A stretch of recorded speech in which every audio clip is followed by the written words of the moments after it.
es un apoyo para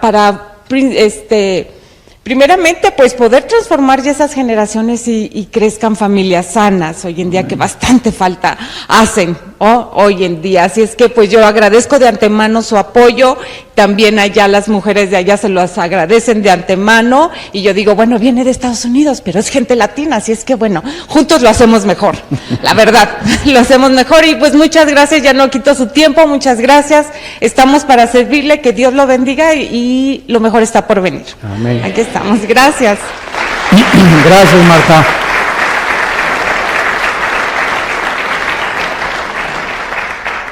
Antes de comenzar, creo que está bastante bueno el sonido. Sí, yo siempre pido más graves y menos agudos. Entonces creo que está bastante bien el sonido. Bueno, pues como decía mi esposa, estamos muy contentos de veras de estar con ustedes. Estos últimos meses, abril, mayo y junio, mi esposa y yo hemos viajado como ustedes no se imaginan. Pero el año pasado Dios me convenció, estando yo en Colombia, acerca de dedicarme más a México y a Estados Unidos. Entonces dice la Biblia en Jeremías 10:23 que el hombre no es señor de su camino, ni del hombre que camina ordenar sus pasos. Por Jehová son ordenados los pasos del hombre y él aprueba nuestra vida. Así que es muy importante, no solamente como dice la gente, oiga, ¿por qué no hace una iglesia en Washington? ¿Por qué no hace una iglesia en Chicago? Les digo, porque no son enchiladas de San Luis Potosí, ¿verdad? No son enchiladas potosinas. O sea, la gente no entiende, ¿verdad? El ministerio es muy difícil el ministerio y tenemos que estar muy sensibles, más en el siglo XXI, por las circunstancias en las que el mundo se encuentra. Actualmente ya se unieron Rusia, Irán y Siria para apoyar Siria, la base naval. Putin necesita la base naval de Siria y no puede abandonar Siria. Por el otro lado, ¿verdad?, está la OTAN, que es la Organización de las Naciones del Atlántico del Norte con Estados Unidos, tratando de sacar a Bashar Assad de Siria. Entonces tenemos una confrontación en el mundo ahorita entre el Oriente y el Occidente, donde la olla está hirviendo en el Medio Oriente, exactamente en la región geográfica que es Irak y Siria, y donde la Biblia profetizó hace más de 2600 años que ahí iba a iniciarse la Tercera Guerra Mundial. Entonces es increíble que los protagonistas que están actualmente en el mundo, tanto en el Oriente como en el Occidente, sean las naciones que hace 2600 años los profetas hebreos anunciaron que ahí iba a iniciarse el final de la historia del ser humano. ¿Quién puede dudar que nos encontramos en este momento culminante de la historia, donde Dios va a probar y va a purificar los corazones de muchos de ustedes? Dios está purificando a sus santos, y esta es la época en la que eres o no eres. Tú no puedes llevar una bandera neutral en el cristianismo, tú tienes que dedicarte ya y decirle a Dios esta misma noche: Señor, aquí heme a mí, envíame a mí. Mi casa y yo te vamos a servir. Los pocos días o meses que nos queden de vida, necesitamos entender eso, porque puede venir Cristo hoy en la noche, o mañana en la mañana ya no amanecemos. Nadie tiene comprada la vida. Así que es el momento ahorita culminante en el que tenemos que tomar la decisión. La tienes que tomar porque va a depender la vida eterna y el perdón de tus pecados. Así que es maravilloso, ¿verdad?, que podamos aprovechar esta oscuridad para alumbrar y para brillar. Nunca como ahora en México, en Latinoamérica, la gente había estado tan abierta al Evangelio. Nos han invitado presidentes, políticos, senadores, los astrofísicos, científicos en las universidades están viniendo a la cruz, convencidos de que es antifilosófico sostener el ateísmo. El ateísmo no puede ser sostenido ni biológicamente, ni físicamente, ni genéticamente. Entonces la mayor parte de los científicos que han tratado de decirse que eran ateos, cuando en 1954 el doctor Watson y el doctor Crick descubrieron el ADN, el ácido desoxirribonucleico, llegaron a la conclusión que era imposible que nosotros pudiéramos descender de chita, ni de los animales, ¿verdad? Es una imposibilidad biológica. ¿Por qué? Porque los mismos cromosomas, ¿verdad?, determinan, y la formación del código genético que tenemos en cada célula impiden e impedirán los aminoácidos que haya un cambio de una especie a otra especie. Antes de que todos estos descubrimientos fueran traídos a la ciencia, la Biblia se había adelantado. El Génesis comienza el primer libro de la Biblia diciendo que cada cosa iba a ser conforme a su género y a su especie. El esperma de los changos va a producir changos, el de los camellos, camellos, el de los elefantes, elefantes, y no vas a cruzar un elefante con una leona, ni un perro con una chiva. Así que cuando hacemos esto, rompemos el diseño de Dios divino y nos damos cuenta que Dios había establecido esto desde hace miles de años. Y esto es maravilloso porque es la forma en la que nosotros podemos comprender que este libro tiene que ser forzosamente inspirado por Dios. Este libro contiene los registros más antiguos de la ciencia, de la química, de la genética, de la física, de la antropología, la arqueología y la disciplina académica que tú me quieras mencionar. Así que vamos a comenzar en esta noche a abrir nuestras Biblias y vamos a descubrir que la Biblia nos muestra que estamos rodeados, no de ovnis, no de marcianos, no de jupiterianos, no de venusinos, ¿verdad? Porque desde 1946 comenzaron objetos voladores a manifestarse en el cielo. Y una vez me preguntó una persona experta en el fenómeno ovni, ¿por qué ustedes los cristianos no creen en esto? Y yo le contesté, le dije, claro que creemos. El fenómeno ovni es ya de carácter científico. Claro que hay muchas falsificaciones, pero hay videos y hay fotografías que algo está pasando en el espacio. Uno de los astronautas llamado Cooper, hace como 35 años, declaró que cuando él bajó a la Tierra, él tuvo un enfrentamiento en su cápsula que le dio la vuelta a la Tierra con un objeto que se acercó, y él, ¿verdad?, es una persona de integridad, es un científico como astronauta, de que verdaderamente encontró algo que no tiene explicación. Bueno, todas estas cosas que ahorita están confundiendo al mundo y creyendo que pues sí van a venir los extraterrestres a la Tierra, etcétera, etcétera, la Biblia nos muestra que el espacio a nuestro alrededor está controlado por ángeles. Y estos ángeles son los que sirven a Dios y otros son y se llaman los ángeles caídos. Entonces hay dos tipos de entidades espirituales que ejercen influencia sobre las naciones, sobre los continentes, sobre las familias y sobre los individuos. Ya los que hacen el trabajo sucio se llaman demonios. Y no hay que confundir los demonios con los ángeles caídos. Son dos entidades completamente diferentes. Vamos a ver dos versículos para introducirnos a esta conferencia sobre los ángeles caídos. El primero lo encontramos en Efesios capítulo 2, Efesios capítulo 2, y los primeros versículos dicen lo siguiente: y Él nos dio vida cuando estábamos muertos en delitos y en pecados, en los cuales anduvimos en otro tiempo, siguiendo la corriente de este mundo. Escuchen lo que dice: conforme al príncipe de la potestad, ¿de dónde? Del aire. Esta palabra aire, aer, apúntalo en el griego, significa la atmósfera. O sea, esto es interesantísimo. ¿Por qué? Porque de la atmósfera hacia abajo, el sonido viaja en ondas. Y si nos salimos de la atmósfera, esto es muy interesante, si nos salimos de la atmósfera y nos vamos a la luna, dos astronautas no se pueden comunicar como tú y como yo, porque saliendo de la atmósfera ya no se transmite el sonido en ondas. Ya los astronautas necesitan aparatos y necesitan transmisores especiales para poder comunicarse.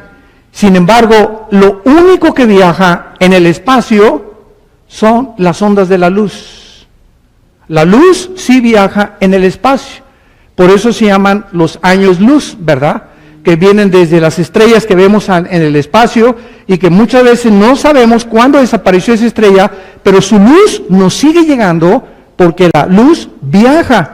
Las tinieblas son estáticas. Esto es muy interesante físicamente y espiritualmente. Entonces, cuando la Biblia dice que hay un control de la atmósfera hacia abajo sobre el planeta Tierra, En la física se llama el electromagnetismo. El electromagnetismo. ¿Qué cosa es el electromagnetismo? Es lo que cubre la Tierra y hace posible que las ondas puedan viajar en el espacio. Ahorita tú me puedes escuchar por el electromagnetismo. Se está grabando la conferencia y por eso ustedes pueden escuchar y nos podemos comunicar. Pero desde que la Biblia muestra que Dios recreó la Tierra, Génesis 1:3, Dios dijo, sea la luz. ¿Y qué es la luz? Los científicos no han acabado de poder definir la luz. Pues es un fluido de electrones, es esto y el otro, pero la luz, ¿verdad? Dice la Biblia, es precisamente lo que Dios hizo con el espectro electromagnético, que es la energía para que tú y yo nos podamos comunicar. Y si no hubiera este espectro electromagnético, tú y yo no podríamos comunicarnos, ni podríamos tampoco transmitir los mensajes del Evangelio de la gracia de Dios. Vean ustedes cómo se relaciona la física, la química, la biología, todo absolutamente encaja con la Biblia. Nada más que la Biblia es mucho más moderna que el periódico de mañana en la mañana y que los descubrimientos científicos de mañana en la mañana. Y esto es lo que ha hecho, vuelvo a repetir, que miles de científicos, hay un instituto en San Diego, California, que se llama el Instituto para la Investigación Científica de la Creación, que alberga a más de 900 científicos cristianos con 2 o 3 doctorados, con puros PhDs cristianos, demostrando, ¿verdad?, las evidencias científicas de la Biblia. Así que vivimos un momento en el que ya nadie puede decir, como el gran ateo Carlos Sagan, que fue un astrofísico y murió a finales del siglo XX, y Carlos Sagan antes de morir dijo, es que yo nunca encontré evidencias de la existencia de Dios. Por eso él dijo que él no creía en Dios. ¡Qué triste! Porque la Biblia dice, me encontrarás porque me buscarás. Entonces, este hombre no es que no haya encontrado evidencias, simplemente él, como muchos ateos, no quieren buscar más. Se conforman y dicen, no, ya llegué a la conclusión, Dios no existe. Y cuando tú te quedas en esa posición, pues dice Dios, pues ahí quédate como de un teofilito. Y ahora sí, ¿verdad? Así te va a amanecer. Entonces, Dios no va a forzar a nadie. Pero cuando alguien está realmente, Señor, si tú existes, voy a comenzar a leer la Biblia para ver si te puedo descubrir ahí. Y si te descubro, te quiero servir con todo mi corazón, Dios viene a tu vida y dice la Biblia, me encontrarás porque me buscarás con todo tu corazón. En Efesios 2, como acabamos de leer, la Biblia nos muestra entonces que este espíritu opera, la palabra operar es energeo, viene de la palabra energía. La energía que se encuentra en el aire de la atmósfera hacia abajo está controlada por un querubín que no se llama diablo ni se llama Satanás. Estos son títulos. Es como licenciado Carlos Ramírez. Licenciado no es su nombre, es un título. Su nombre es Carlos. Entonces, el nombre de esta entidad espiritual es Lucifer, que se describe en Ezequiel 28 y en Zacarías 14, del 12 al 14. Lucifer, que significa el ángel de la luz o el que sostiene la luz. Qué interesante que él está relacionado con la luz que viaja por el espacio. No me quiero adelantar, pero vamos a ir armando todo esto en rompecabezas. Ahora ven el versículo 6 de Efesios, versículo 12, Efesios 6, 12.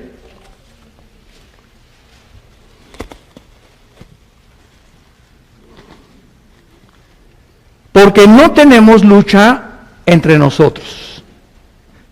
Así lo podemos traducir. No tenemos lucha contra sangre y carne. O sea, no es la guerra entre católicos y protestantes, entre negros y blancos, entre anglosajones e hindúes, entre indígenas contra los ricos, entre los pobres contra los príncipes. Esto es un engaño.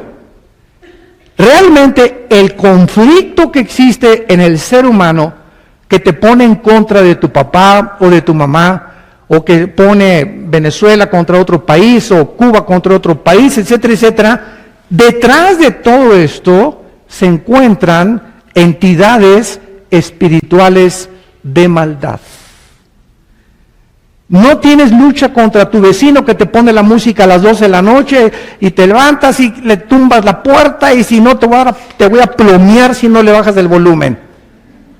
o contra tu esposo que te ha amenazado, o contra los enemigos que tú tienes, o contra tu ex esposo, contra tu ex esposa, o contra los que nos han amenazado de muerte. No es la guerra contra ellos. Y si tú usas, escúchame esto, si tú usas la venganza, pierdes. Porque son las armas carnales. Las armas espirituales son las armas de la luz. Y cuando tú perdonas y comienzas a orar por aquellos que te hacen la guerra, vences. Porque la lucha se libra en el espacio. Y ahí es donde los cristianos tenemos que aprender a pelear la guerra espiritual. Y ahí están los cristianos peleándose unos con otros y denominación contra denominación, etcétera, etcétera. Cuando dice que la lucha no es entre nosotros, por el amor de Dios, Virgen del Socorro, sino contra quién, contra principados, contra potestades, contra los gobernadores de las tinieblas de este siglo. Escucha esto, contra huestes espirituales de maldad. ¿En dónde? En el cielo. Cuando comenzamos a entender eso los cristianos, vives de rodillas. Porque ninguna guerra, ninguna pelea, ninguna victoria jamás la vas a lograr más que a través de la oración. Esta es la importancia de la oración en las iglesias. Siempre que hay reuniones de oración vienen 4 o 5, es lo que menos se atiende, la oración. Cuando es el poder más grande que una bomba de hidrógeno. Cuando comenzamos a orar, hay una canción que dice, penetrando en el reino de las tinieblas. Y haz de cuenta, las tinieblas, haz de cuenta que las tenemos aquí enfrente, y si yo quiero rechazar a esos ángeles que me quieren destruir a mi familia, que quieren acabar mis finanzas, que quieren meterse con mis menores de edad, que quieren lastimarme con pornografía y con esas cosas, yo no voy a poder enfrentarlos más que de rodillas. Y cuando estamos orando, penetramos en el mundo de Satanás y huyen, desaparecen, no soportan ellos, porque en el momento que oramos, entran en acción los ángeles que nos cuidan. Vamos a ver algunos pasajes rapidísimo, por ejemplo, en Primera de Reyes capítulo 22, de qué forma estos ángeles operan en el mundo espiritual. Esta es una conferencia por demás importantísima, porque repito, tenemos ya que tener comida sólida, tenemos ya que entender de qué forma estamos los cristianos viviendo nuestra vida cristiana. En 1 de Reyes capítulo 22,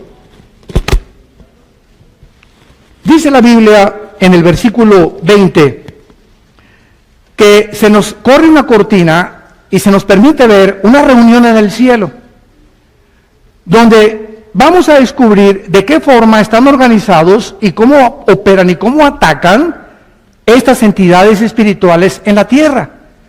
Y Jehová dijo, ¿quién inducirá a Acab para que suba y caiga en Ramot de Galad?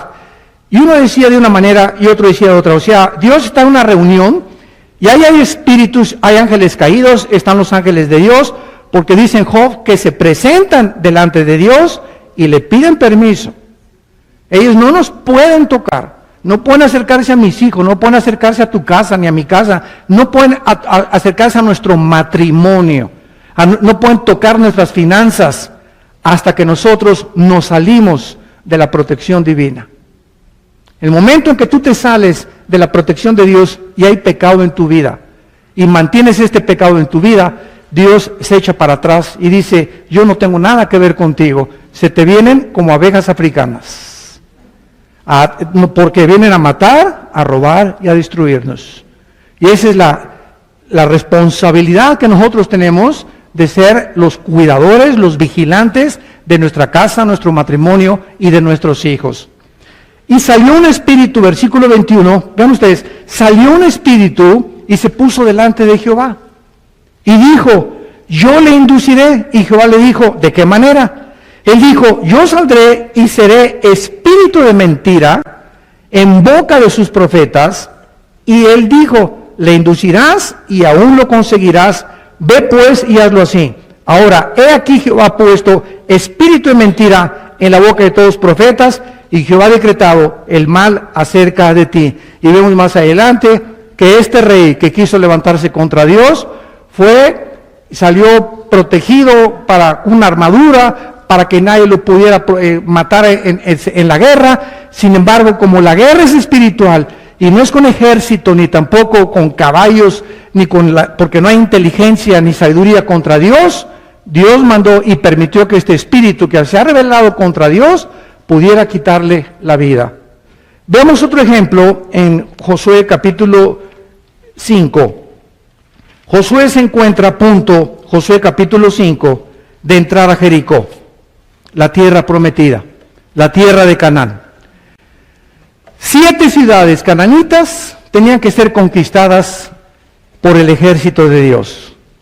Y Dios, antes de que Josué pudiera enfrentar a las 7 ciudades cananitas y Josué pudiera absorber de qué forma las guerras no se pelean con arco ni con flecha, vean lo que sucedió en el versículo 13, antes de que Josué atacara Jericó. Estando Josué cerca de Jericó, Josué 5:13, alzó sus ojos y vio un varón que estaba delante de él, el cual tenía una espada desenvainada en su mano. Y Jehová, Josué yendo hacia él, le dijo: ¿eres de los nuestros o nuestros enemigos? Él respondió: no, mas como príncipe del ejército de Jehová he venido ahora. Entonces Josué, postrándose sobre su rostro en la tierra, le adoró y le dijo: ¿qué dice mi señor a su siervo? Y el príncipe del ejército de Jehová respondió a Josué: quita el calzado de tus pies, porque el lugar donde estás pisando es santo. Y Josué así lo hizo. Si llegamos al capítulo 6, que es el que sigue en Josué, vemos que Jericó fue derribada sin disparar una sola flecha. Estuvieron preparándose el ejército y tal vez Josué decía: vamos a tener 5 catapultas, preparan los arcos y todo. Y de repente las órdenes fueron contrarias a lo que los ejércitos estaban acostumbrados. Y la orden es: no, espérame tantito, le vas a dar 7 vueltas a la ciudad. Y la última vuelta se le va a dar 7 veces. Imagínense a los habitantes de Jericó arriba en las murallas, viendo a los judíos una, al otro día otra vez, al tercer o 4 día ya les calentó el sol. No se pusieron protector solar. O los mismos capitanes y comandantes de Josué. Fíjense ustedes la fidelidad que se necesita tener a los capitanes de Dios, a los pastores de Dios, a los líderes espirituales. No pudieron contradecir, porque hoy Josué se volvió loco, pero vamos a respetarlo, porque él es nuestro comandante en jefe, y Moisés le asignó la autoridad espiritual. Y la última vuelta, sabemos que comenzaron a tocar las trompetas, los sacerdotes iban adelante, y Jericó cayó. ¿Por qué? Porque la guerra en Jericó no se libró abajo, se libró arriba en el cielo. Allá se libró esa guerra. Y los que derribaron esa ciudad fueron los ángeles de Dios, que tuvieron el conflicto con los ángeles de Lucifer en el espacio. Y esa lección tenía que aprenderla Josué, porque en el capítulo que sigue, el capítulo 7, los manda Dios a ahí, que estaba como a 30 kilómetros de donde se encontraban acampados, y era un ejército pequeñísimo. Y de repente regresan vencidos y deprimidos y estresados. ¿Cómo es posible? Dice Josué, se cae de rodillas. Oye Dios, si tú nos has prometido, derribaste Jericó y ahora estamos perdiendo aquí en ahí. Y le contesta Dios: ¿sabes una cosa? Hay pecado en medio de ustedes. Es la segunda lección que quiero que aprendas, Josué. Si hay pecado en tu vida, yo no peleo como el príncipe del ejército de Jehová. Tienes que limpiar tu vida porque estás pisando tierra santa. ¿Quieres caminar conmigo? Camina en santidad. Y si no caminas en santidad, no puedes absolutamente nunca lograr nada en tu vida. Sin santidad, nadie verá al Señor. Entonces, todas estas características las encontramos en la Biblia, tanto en el Nuevo Testamento como en el Antiguo Testamento, de que estamos rodeados y que la guerra es arriba, en el cielo. Y ya en el Nuevo Testamento, la guerra es de rodillas. La guerra es de rodillas, es ahí donde nosotros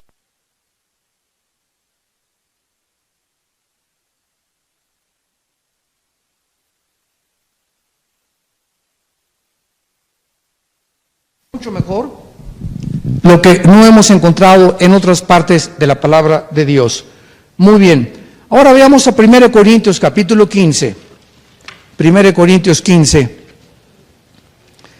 y veamos los cuerpos que Dios ha formado en el universo, las diferentes características de los cuerpos que Dios ha formado. En 1 Corintios 15, versículo del 35 en adelante, le preguntaron a Pablo, ¿cómo resucitarán los muertos? Oye, Pablo, ¿con qué cuerpo vendrán? ¿Tendré las orejas de papalote que tengo ahorita? ¿O lo chaparrito que estoy? ¿O lo alto que estoy? Es una pregunta muy interesante. Sin embargo, Pablo contesta con una palabra que es necio. Esta palabra necio significa ignorante, porque dice Pablo, lo que tú siembras no se vivifica si no muere antes. O sea, tú me estás haciendo una pregunta que los mismos granjeros y la gente inculta, los agricultores que se dedican y que ni a la escuela han ido, lo pueden constatar en la misma naturaleza. ¿Cuál es el ejemplo? Lo que siembras no es el cuerpo que ha de salir, sino el grano desnudo de trigo o de grano. En otras palabras, todos ustedes que tienen experiencia en los ranchos y en la agricultura, si tengo una semilla de uva, o de papaya, o de chabacano, o de melón o de sandía, esa semilla trae un software, trae información codificada. Y cuando yo siembro esa semilla cuando crece, da y crece de acuerdo a la información y al software, al programa que Dios le puso a cada una. La sandía nunca será chiquita, será verde, blanca y roja. El melón tendrá su color naranja, la uva tendrá los minerales y características que me van a servir también a mí, la papaya, etcétera, etcétera. Lo que nosotros sembramos, cuando crece no es lo que yo sembré, sino va a crecer una papaya. Eso yo no sembré. Algo pasó con el sol y con el agua y con la tierra que transformó esa semilla o hizo un árbol de 5 o 10 metros de altura, y todo ese potencial de ese árbol, ¿quién lo infló? ¿Cómo es posible que haya estado el potencial de ese árbol en una semilla? Y se convirtió en un árbol inmenso, hasta en una palmera. Entonces, dice la Biblia claramente, pero Dios le da el cuerpo como Él quiso y a cada semilla su propio cuerpo. Es Dios el que diseñó la forma de la semilla, la constitución de la semilla, los minerales que iba a tener esa semilla y el cuerpo que iba a tener y qué es lo que podíamos comer y qué es lo que no podíamos comer. Esto es en el campo. Ahora dice el versículo 39, brincando a la creación de los animales, los peces y nosotros los seres humanos. No toda carne es la misma carne. Una carne es la de los hombres. O sea, tú y yo no comemos lo que comen los perros. Mis perros comen croquetas. Nosotros no comemos lo que comen los leones. No comemos lo que comen los chivos, ni tampoco los cuervos. Dios diseña nuestro cuerpo para que no compremos Red Bull, ni Monster, menos Coca-Cola, casi 300 gramos de azúcar.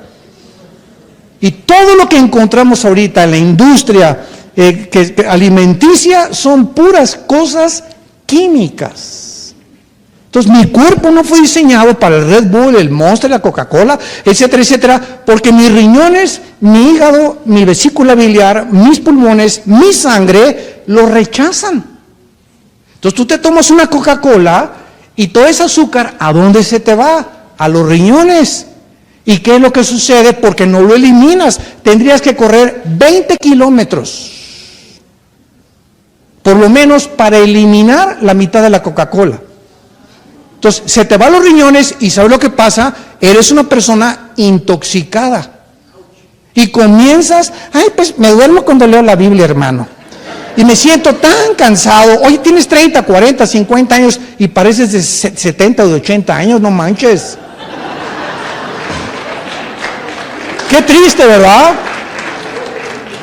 Ahora, Dios nos dio una inteligencia, aquí está dentro, ¿verdad? Y tenemos una inteligencia, no somos animales. Dice Salomón en Proverbios, cuando te sientes a comer y llegas a un restaurante, te dan el menú y tú sabes perfectamente bien, ahí esto no lo puedo comer, esto sí lo puedo comer. Depende también tu edad. Un muchacho de 20 a 30 años, pues se puede aventar 2, 3 tacos al pastor a la semana, ¿verdad? Porque pues es carne de puerco, pero ya pasando el tostón o el quinto piso, ¿verdad? Que muchos de nosotros ya lo pasamos, entonces ya, ok, una vez al mes. El postre también una vez a la semana y después 3 días de penitencia.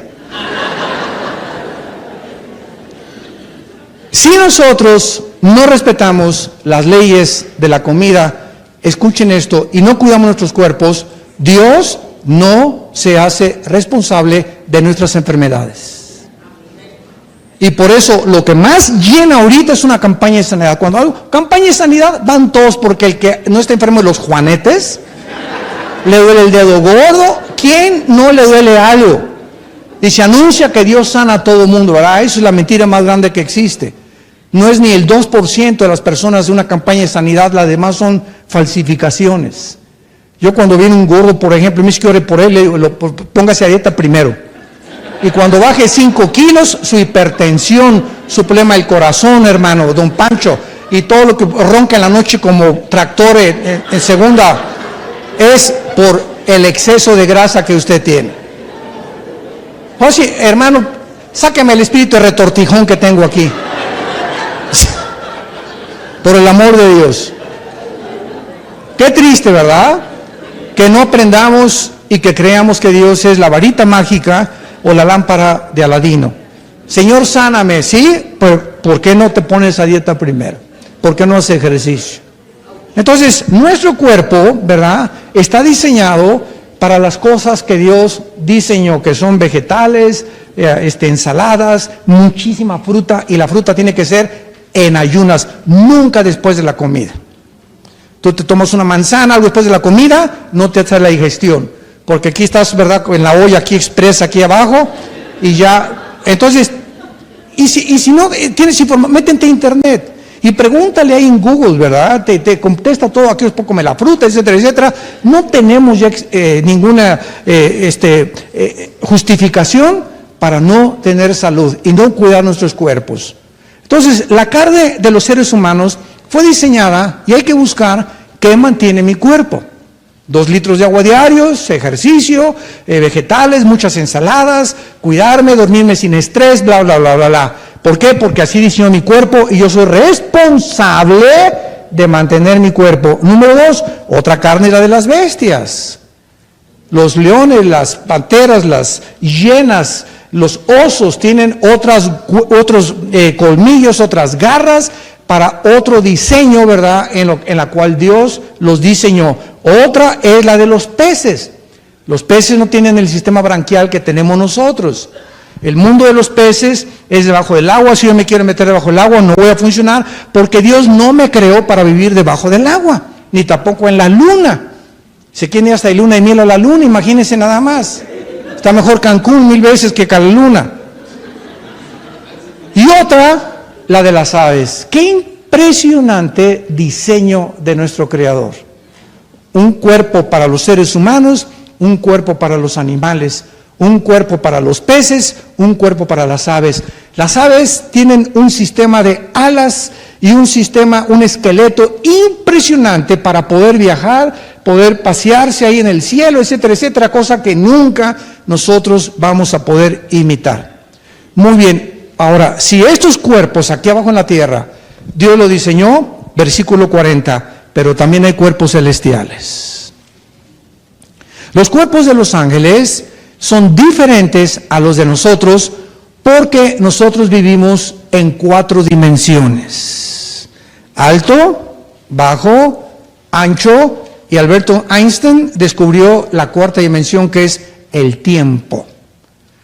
Los ángeles están fuera de las 4 dimensiones, Entonces, esos ángeles que Dios creó pueden tener acceso a nuestras 4 dimensiones, materializarse como nosotros con forma humana, y así los describe la Biblia a los ángeles. Con forma humana se pueden ellos transformar, como en Génesis 19 los que iban a Sodoma, que los sodomitas querían tener relaciones con ellos de lo bien parecido que eran, y los ángeles pueden desmaterializarse y desaparecer enfrente de nosotros.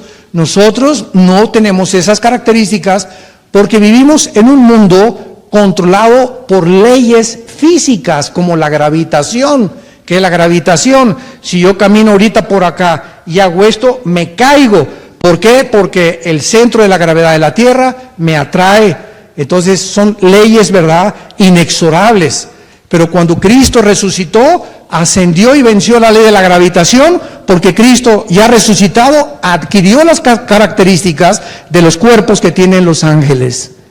Ya no pueden ellos estar sujetos a la gravedad, ni tampoco al electromagnetismo, ni a las fuerzas nucleares, las grandes y las débiles.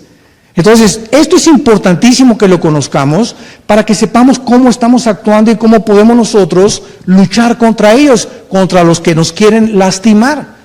Porque si tú entiendes esto, vas a vivir, te lo vuelvo a repetir, de rodillas. Vas a comenzar a tener una disciplina de levantarte a las 5 o 6 de la mañana y a pasar tiempo con la Biblia y de rodillas en oración, y vas a comenzar a expandir tu entendimiento y a comprender la voluntad de Dios, y vas a comenzar a ver cómo Dios te prospera y cómo Dios cambia a tu esposa, cómo a tu esposo, cómo las cosas comienzan a mejorarse simplemente porque Cristo vino a darnos vida. Y vida en abundancia. Entonces, el mundo está como está precisamente porque viven lejos de Dios. Y a nosotros Él nos ha revelado su santa y su bendita voluntad.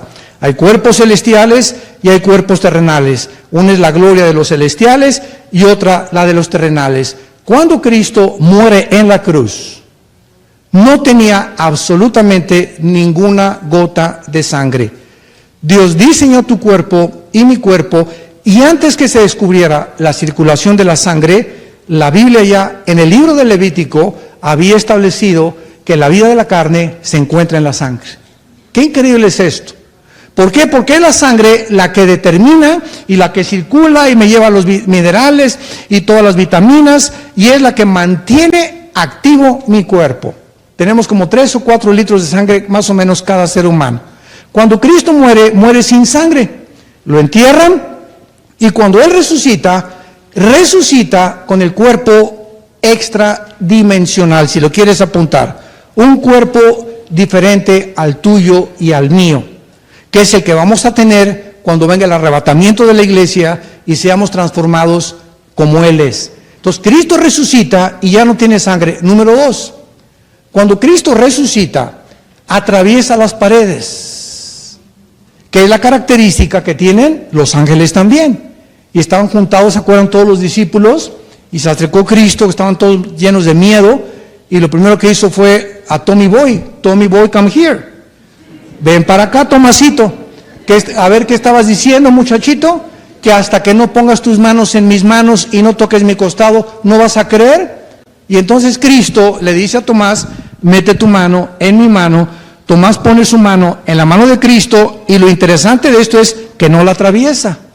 Tocó algo sólido, y abrió Cristo su manto y le puso su mano donde la lanza, el centurión romano, lo atravesó antes de morir. Entonces, el cuerpo de Cristo podía atravesar la pared, pero al mismo tiempo podía materializarse y desmaterializarse a voluntad. Lo mismo tienen los ángeles. Se pueden materializar y se pueden desmaterializar. Esta es la razón por la cual Lucifer puede y tiene poder sobre la energía. Satanás tiene poder sobre la energía. Él puede hacer que este púlpito comience a levantarse o a levitarse. Puede hacer, los hindúes hay muchos que se han levitado. No es un poder de ellos, son poderes satánicos. Satanás puede abrirte las puertas de tu casa, cerrarte las ventanas, prenderte la televisión, hacerte oír que hay cadenas arriba en el techo de tu casa. Tiene acceso a la energía, nos puede fácilmente engañar. Puede hacer que a una estatua le comience a salir sangre, puede hacer apariciones, puede producir ilusiones ópticas, y cuando nosotros estamos conscientes de que detrás de nosotros y alrededor de nosotros hay poderes operando, ya sabemos quiénes son. No todo lo milagroso es de Dios. Recuerda eso. No todo lo milagroso es de Dios. Veamos en el libro de Éxodo, capítulo 7, de qué forma Satanás opera, para que podamos entender un poco más el poder de estos ángeles que están a su servicio. Éxodo capítulo 7, versículo 11 y 12.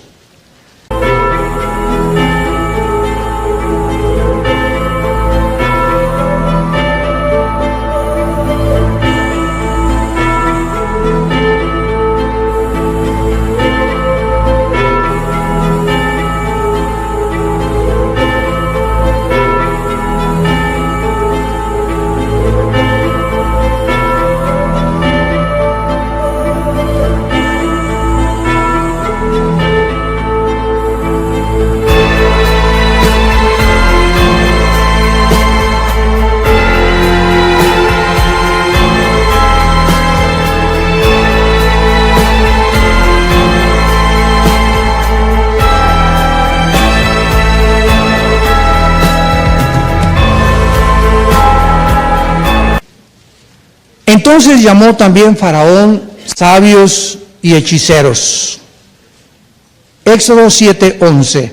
E hicieron también lo mismo los hechiceros de Egipto con sus encantamientos, pues echó cada uno su vara, las cuales se volvieron culebras, mas la vara de Aarón devoró las varas de ellos. O sea, cuando Moisés y Aarón se presentan ante Faraón, Dios les había dicho que una prueba de que Faraón pudiera entender de que era realmente ellos enviados por él, aventaran sus varas y se convirtieran en una culebra. En otras palabras, ¿qué es una vara? Es como esta madera que tengo aquí enfrente del púlpito, es material inerte, inanimado, no tiene vida absoluta de ninguna manera. Y se convirtió la vara de Aarón en culebra. Pero los hechiceros del Faraón, que estaban operando con energía invisible de Satanás, imitaron el mismo milagro, con la excepción que la de Aarón se comió la de ellos, demostrando que el poder de Dios es más grande. Pero ¿por qué nos deja Dios y nos da esta revelación? Para que entendamos de qué forma Satanás puede manipular la energía. Entonces, esos famosos ovnis que nosotros vemos, como yo le dije a esta persona, los cristianos no negamos que existan, el fenómeno es lógico, y hay películas que yo he visto que son reales. Nada más le dije yo que nosotros no le llamamos ovnis, le llamamos ovis. Me preguntó qué quiere decir, le dije, para nosotros son objetos voladores identificados, porque aunque no negamos lo que está pasando en el espacio, sabemos que detrás de este fenómeno se encuentra energía satánica, con el propósito de engañar a los seres humanos para que cuando desaparezcamos millones de personas en el arrebatamiento de la iglesia, el mundo pueda comenzar a decir, ¿qué pasó que desaparecieron aquí millones de personas, senadores, diputados, indígenas, agricultores, de todo tipo, de todas las naciones? ¿Qué tienen que explicar? Se los llevaron los ovnis. Los extraterrestres están comenzando a sacar a los seres humanos del planeta Tierra. Y entonces viene la gran tribulación de Apocalipsis, donde vendrán fenómenos todavía mucho más grandes, satánicos, para aquellos que no quisieron permanecer en la verdad. Dice en 2 de Tesalonicenses capítulo 2, porque Dios les envió un poder engañoso para que crean la mentira, a fin de que sean condenados todos los que no creyeron a la justicia, sino que se complacieron en la mentira. Tú tienes dos oportunidades: creer a Cristo, que dijo, yo soy el camino, la verdad y la vida, o irte detrás de los poderes de las tinieblas que operan en el cielo, y ese será tu destino final. Si aquí no estás a gusto viviendo con los santos, tampoco en el cielo podrás vivir cerca de Dios. Ahora, veamos a continuación que la Biblia nos muestra diferentes grados de entidades espirituales. En primer lugar, la Biblia menciona a los querubines. Los querubines es la palabra kruf en el hebreo. La palabra querubín significa, o kruf, el que adora, el que bendice o el que alaba. Esto es muy interesante porque en Ezequiel 28 dice la Biblia que Satanás, el Lucifer, no era un ángel, no era un serafín, no era un arcángel, era un querubín. Y era el querubín jefe de toditititos los querubines del universo, de todos los serafines y de todos los ángeles. Y dice en Ezequiel 28 la Biblia, en la mañana en la tarde lo vamos a ver con más detenimiento, que ninguna criatura Dios ha creado, jamás en la historia tan inteligente, tan sabio y tan bello como Lucifer. Y se le llama el querubín protector. La pregunta es, yo me preguntaba por qué protector, si en aquel tiempo todavía no había habido la rebelión angelical, porque en Apocalipsis 2 se dice en la Biblia que se llevó a la tercera parte de los ángeles, los arrastró en su rebelión. Bueno, sabemos nosotros que en el cielo hay un tabernáculo, lo sabían, ¿verdad? Y hay un altar. Y cuando Dios le dijo a Moisés, hazme el tabernáculo, Moisés le entregó planos, Dios, y le dijo Dios a Moisés, hazlos exactamente como están aquí. Eran una copia de los planos del tabernáculo que está en el cielo. Y cuando comenzamos a estudiar Apocalipsis, descubrimos que en el cielo, y se abrió, dice la Biblia, y vi el altar de Dios. Apocalipsis 6, del 12 en adelante, y vi las almas debajo del altar. ¿El altar? ¿Hay un altar en el cielo? ¿Hay una puerta en el cielo? ¿Hay un incensario en el cielo? Apocalipsis 8, donde llegan como el incienso y Dios voltea las oraciones sobre la tierra para contestar nuestras oraciones. Todo es algo que está imitando aquí abajo lo que hay en el cielo.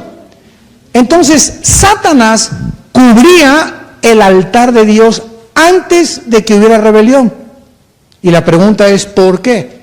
Por la misma razón que cuando Dios creó a Adán y a Eva, antes de que creara a Eva, capítulo 2 del Génesis, lo vamos a ver mañana en la mañana, Dios le dice a Adán, labra el huerto y ¿qué más? Y cuídalo. ¿Cuídalo? ¿De qué? Si no hay nauyacas, ni coralillos, ni tampoco cascabeles. Cuidarlo, no había pecado todavía. ¿De qué lo tenía que cuidar? Porque ya en el mundo estaban los ángeles caídos. Cuando hablamos del huerto del Edén, no era todo el planeta Tierra. Era un pedazo, una zona geográfica que Dios diseñó para que ahí poner a la primera pareja humana para probarlos, pero todo lo demás vemos que Satanás ya estaba ahí en el huerto. O sea, él cayó antes que cayera Adán y Eva. Pero de la misma forma que Dios le dice a Adán, cuida el huerto porque existía el potencial en Adán y el potencial en los querubines de que podían ellos escoger algún día libremente rebelarse en contra de Dios. Voy a explicar esto un poco más. Tengo un libro allá afuera que se llama, no traje muchos, pero se llama Dios y la existencia del mal, para explicar lo que los ateos me han atacado y atacan a los cristianos. ¿Por qué si Dios es Dios permitió al diablo? ¿Y por qué permite los tsunamis? ¿Y por qué cabeza de melocotón? ¿Sabes una cosa? Eres como un chamaco de 3 años preguntarle a Alberto Einstein, ensíame la fórmula E igual a mc al cuadrado, la teoría de la relatividad. Einstein le contestaría al niño, chamaquito, tiene cerebro de ostión. Aunque yo te explique la teoría de la relatividad, no la vas a entender, papito. ¿Por qué? Porque tienes 3 años, papacito. Tienes que crecer, desarrollar tu cerebro. Cuando llegues a la juventud, vas a aprender matemáticas, aritmética, quebrados, cálculo, ecuaciones, cálculo diferencial, y vas a ir progresando. Y así es espiritualmente. Entonces, los ateos quieren entender cosas que no pueden tener explicación, más que si ellos se humillan primero y aceptan tener de maestro al Espíritu Santo. Esa es la razón principal. Chocan contra los pensamientos de Dios. Yo fui ateo antes de ser cristiano. En mi juventud me rebelé, estaba harto y cansado de la religión. porque nunca conocí a Cristo como una personalidad en la cual yo tenía que tener comunión con Él todos los días. Conocía la religión, y persínate, y párate, y haz esto, y haz el otro, ¿verdad? Y las peregrinaciones, y eso me dijo, es una bola de hipócritas. El Papa roba, el cardenal roba, el cardenal tiene 3 amantes, con el que yo me acuerdo que estaba ahí en el seminario católico. Bueno, me rebelé contra todo lo que era Dios, hasta que mi hermano pues me dio a Cristo y mencionó en la Biblia que era muy diferente ser cristiano a ser religioso. Y tú tienes que tener cuidado de eso. Cuidado, porque tú puedes ser muy religioso sin ser cristiano. El ser cristiano es la persona que tiene una relación diaria, orgánica, viva y dinámica con alguien que resucitó de los muertos. Pero si tu cristianismo es solamente el domingo,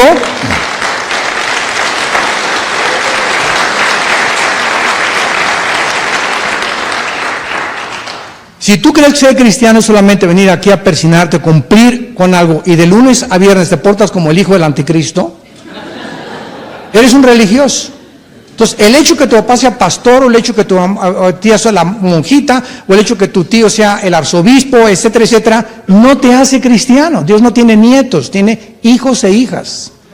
Entonces, tienes que entender eso, porque estamos en un tiempo ya que si tú no lo entiendes, puedes seguir viviendo engañado y no tienes la salvación. No has sido regenerado por el Espíritu Santo, no tienes ganas de leer la Biblia. A nadie desde que dices que te convertiste y le has hablado de Jesucristo, no has ganado a ninguna alma en toda tu vida y te dices cristiano.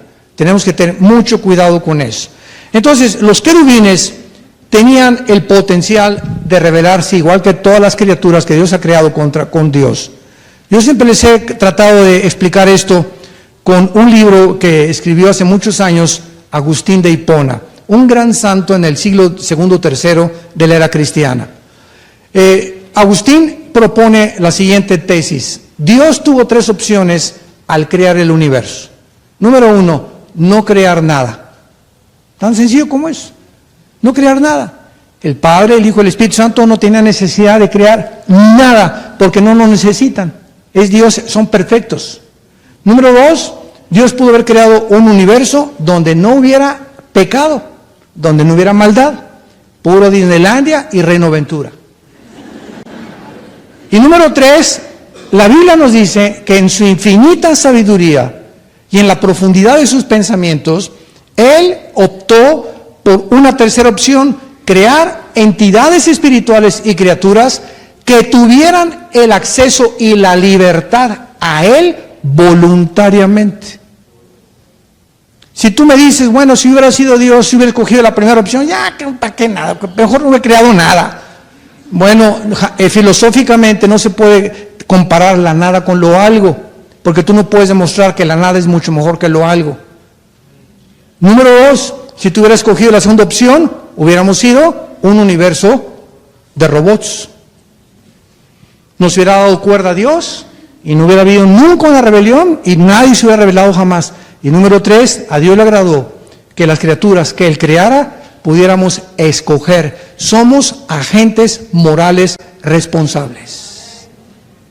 Ni tu papá, ni tu mamá, ni el arzobispo, ni el papa, ni nadie tiene la responsabilidad de tu decisión aceptar a Jesucristo. Somos criaturas responsables de nuestras acciones y cada decisión que tomemos tiene consecuencias, para bien o para mal. Si te casas con la mujer equivocada, te va a ir como en feria.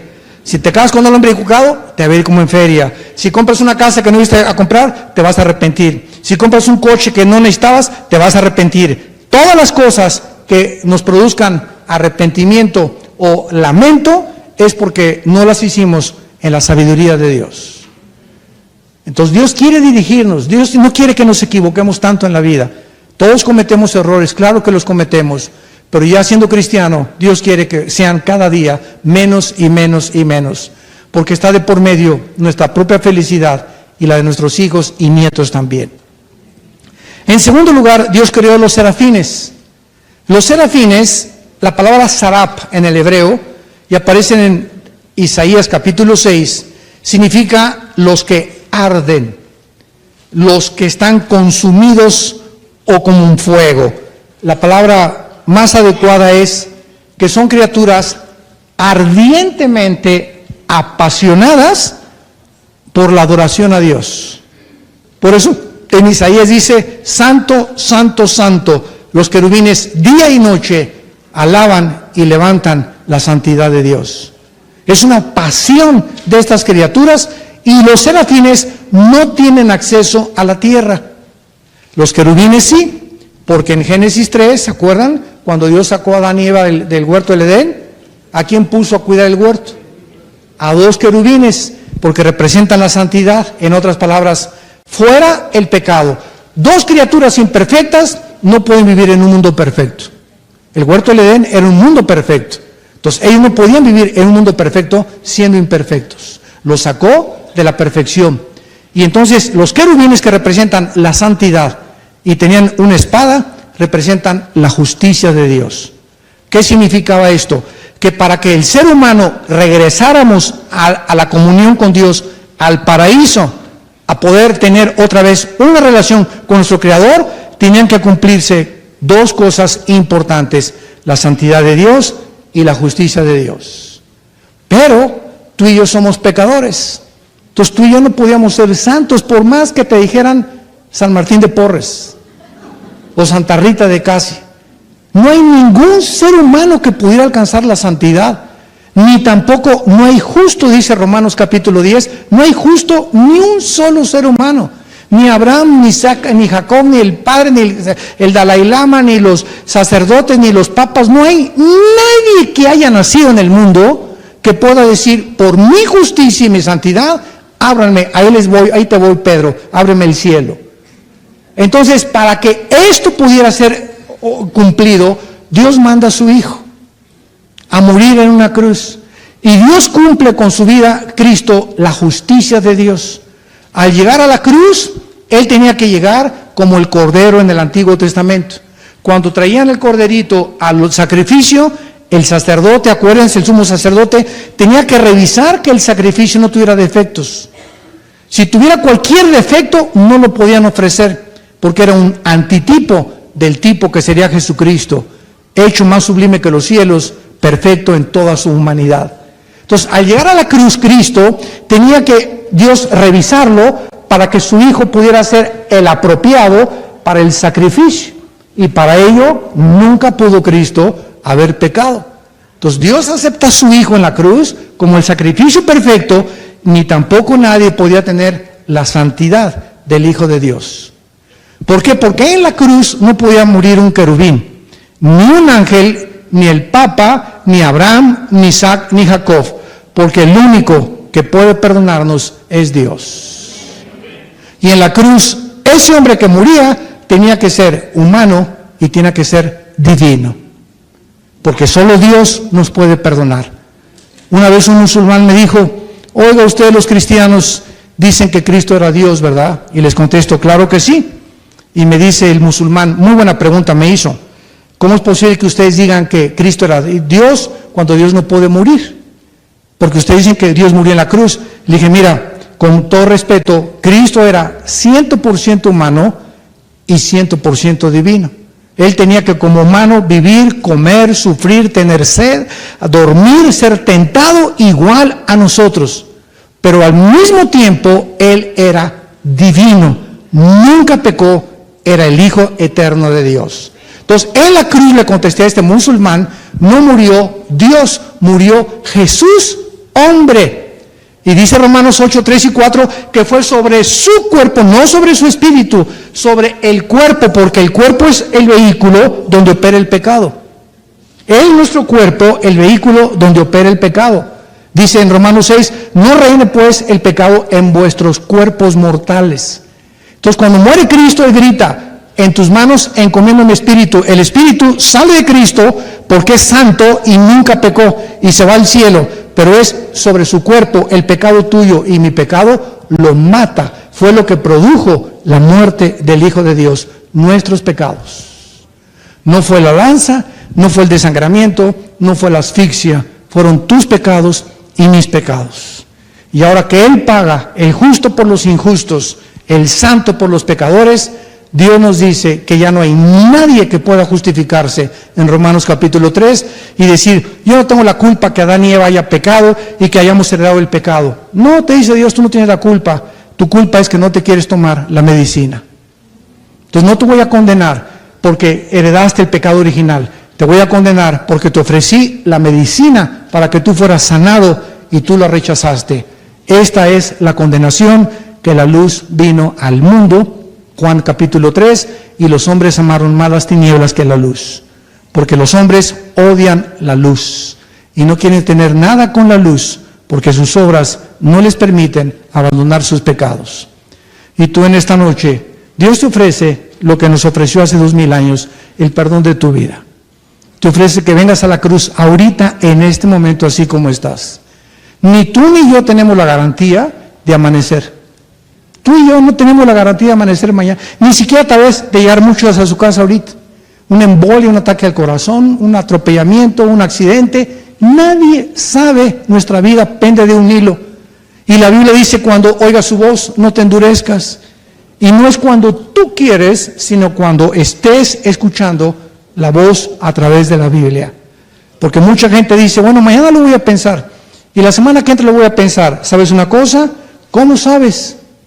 Es lo contrario, te puedes endurecer más.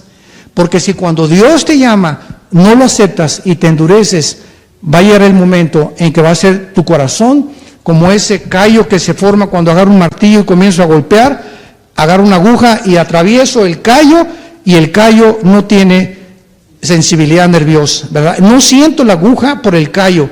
Así dice la Biblia, que puedes tú endurecer tu corazón, donde va a llegar un momento que puedes venir a la iglesia y al domingo, tus papás pueden ser cristianos, tu tía puede ser cristiana, pero llega el momento que estás tan duro que ya la palabra de Dios te entra por acá y te sale por allá, porque has decidido no creer en el Hijo de Dios. Les pido a todos ustedes en esta noche que aprovechen esta oportunidad. Inclina tu rostro y dile con todo tu corazón a Dios: Señor mío y Dios mío, te doy las gracias con todas las fuerzas de mi corazón. Lo que hiciste en mi lugar en esa cruz. Abrir tus manos y dar tu sangre preciosa para que yo pudiera en esta noche, en este precioso instante que tú me has concedido,